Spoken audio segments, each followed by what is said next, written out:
Pamirsa Angga Pariwisata Bali nguduhang pemerintah Provinsi Bali mangdene digelis nganggen utawi ngelimbakang hasil pungutan wisatawan asing untuk program strategis.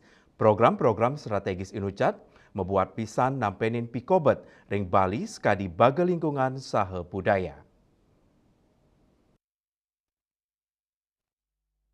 Kabupaten Gianyar sampun ngajuang usulan untuk pengelimbakan PWA silih tunggal yane sane patut digelisang inggih punika selah pemargi nampenan pikobet lu. Penjabat Upati Gianyar Dewo Tanggal Wirase kapanggih risampun sidang DPRD Gianyar maosang.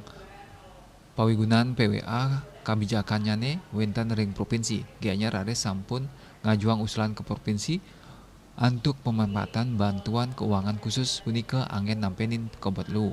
Asa punika talar Gianyar sampun ngajuang usulan pemanfaatan dana PWA angin pelestarian budaya.